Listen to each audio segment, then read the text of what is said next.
ზოგჯერ გაზეთებში დღის ასტროლოგიურ პროგნოზში წაეკითხავთ კირჩხების შესახებ, თუმცა ისინი კირჩხების ნაცვლად ხშირად იყენებენ მთვარის შვილებს.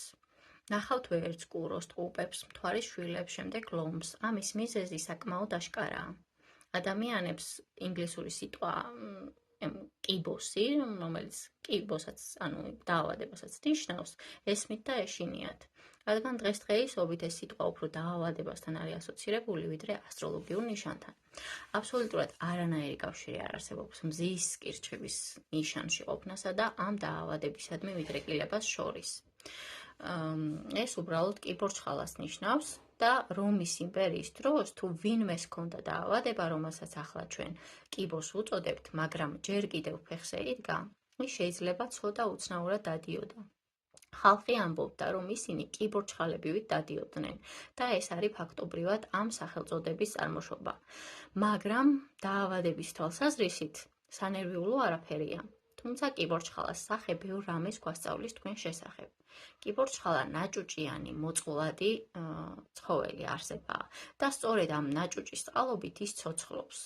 ჩემთვის ახალისოა, რომ თანამედროვე ნახევრად განათლებული ადამიანის თავდაცვით პოზიციაში ჩაყენების ერთ-ერთი ყველაზე საიმედო გზა უთხრა, რომ მას დაცვითი მექანიზმი აქვს.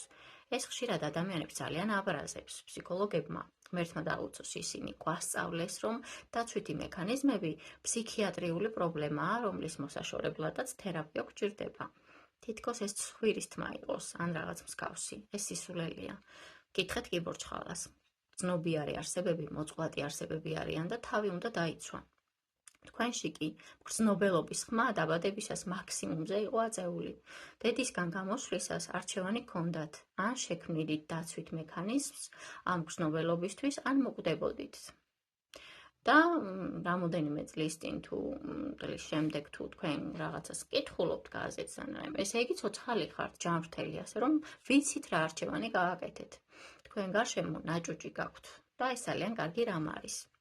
კიბორჩხალა ბუნებაში ნაჭუჭის წყალობით ცოცხლობს, მაგრამ ეს ნიშნავს, რომ კიბორჩხალა იკვებება და იზრდება, თუმცა ნაჭუჭი, რა თქმა უნდა, არ იზრდება. ასე რომ კიბორჩხალა რთულ მდგომარეობაში ვარდება. მან უნდა გამოიცვალოს ნაჭუჭი, დიდ რისკზე წავიდეს, შემდეგ კი გაიზარდოს ახალი, უფრო დიდი და წინ წაიწიოს. ეს პრინციპი აბსოლუტურად ფუნდამენტურია თქვენ გასაგებად. თქვენ შეგიძლიათ ზედმეტად კარგად დაიცვათ თავი. კიბორჩხალას თქვენი პირველი ნაჭუჭი ასეთია. როცა პატარა იყავით, თქვით, რეალობა მოდი ვისაუბროთ, ჩვენ ერთმანეთს კარგად ვერ ვეწყობით, მოდი ასე მოვიქცეთ. შენ მე თავი დამანებე, მე კი შენ. სამართლიანია? კიბორჩხალას ამ პირველ ნაჭუჭს შეგვიძლია უწოდოთ სიმორცხვე. როდესაც საკუთარ თავში ვიკეტებით და თავს ვიცავთ სამყაროსგან. ეს ხშირად ძალიან შესამჩნევია კირჩხიბ ბავშვებში. თუმცა ასაკის მატებასთან ერთად იზრდება სოციალური წნეხი, რომ გარეთ გავიდეთ და სამყაროსთან ვიურთიერთოთ. ჩვენი სექსუალობა იღვიწებს და ადამიანებთან დაახლოება გვინდება. სამყაროთი უფრო მეტად ვინტერესდებით. ეს ქმნის ილუზიას. ილუზია ისაა, რომ ჩვენ ავტომატურად ვიშორებთ სიმორცხვის ნაჭუჭს. სინამდვილეში ავტომატურად მხოლოდ ის ხდება, რომ ეს ნაჭუჭი ფორმას იცვლის.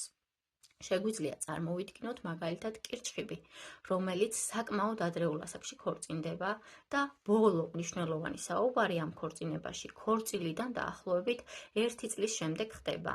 შემდეგ კი 9 საუკუნის შემდეგ ქორწინების 50 წლის თავზე. საქმე გვაქვს ადამიანთან, რომელიც შეიძლება წვეულების სული და გული იყოს, მაგრამ ცხოვრებისა და მასთან დაკავშირებული რისკების მიმართ მორცხვია. ისინი ისეთ მდგომარეობაში მყოფ ქორწინებაში რჩებიან. ან შეგვიძლია წარმოვიდგინოთ სხვა კირჩხიბი, რომელიც სამსახურს იწყებს, ვთქვათ კოლეჯის ან სკოლის დამთავრებისთანავე, იმ დამოკიდებულებით, რომ მას ჭამა სჭირდება, ხელფასი სჭირდება.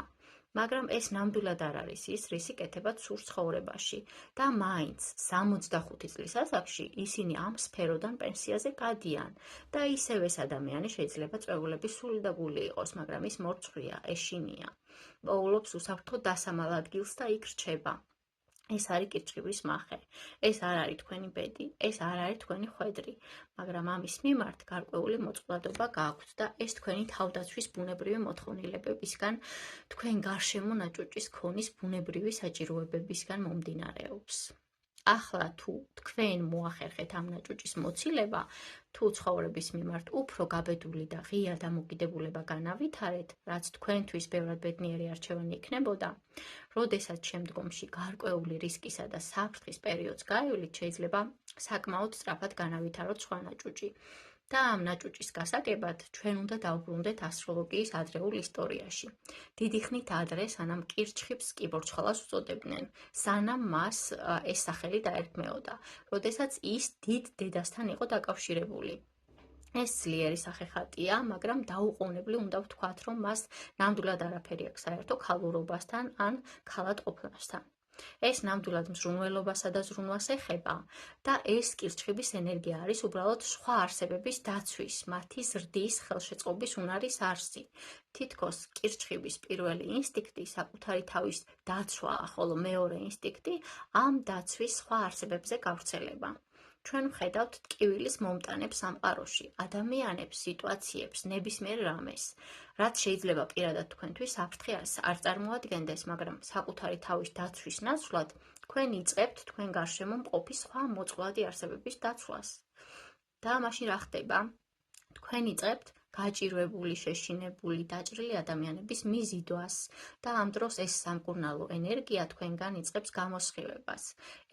ეს არის მართლაც საინტერესო რამ და მისი შემოწმება რამდენიმე საინტერესო გზით შეგიძლიათ.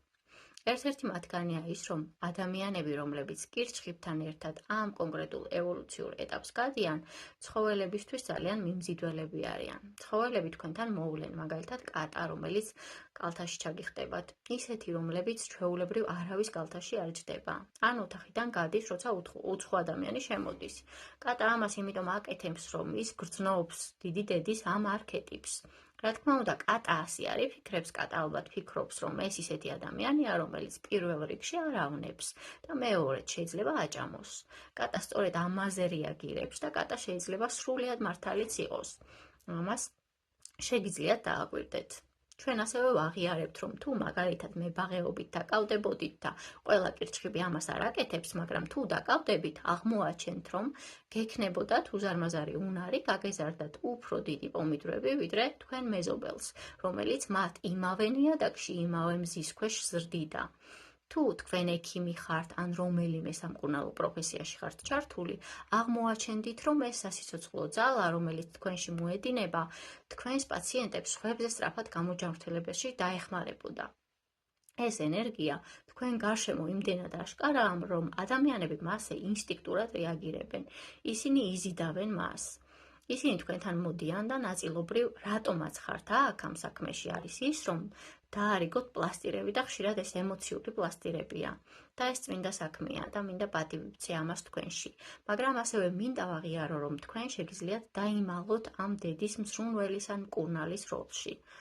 აი როგორ გამოიყურება ეს.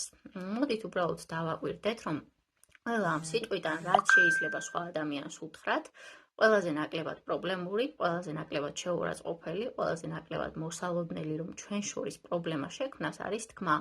მე შენ მიყვარხარ, პატიო, მესმის, ვიცი რომ მაქსიმუმს აკეთებ. ასეთი ფრაზები პატიების ტკბილი სიტყვები მშვენიერია და მინდა პატივი ვცე თქვენს იმ ნაწილს, რომელიც ამას ასე გულწრფელად გრძნობს სხვა ადამიანების მიმართ. ამავე დროს მინდა ვაღიარო, რომ თქვენ შეგიძლიათ დაიცვათ თავი გულწრფელი ადამიანური სიახლოვის ცვეთისა და დაზიანებისგან.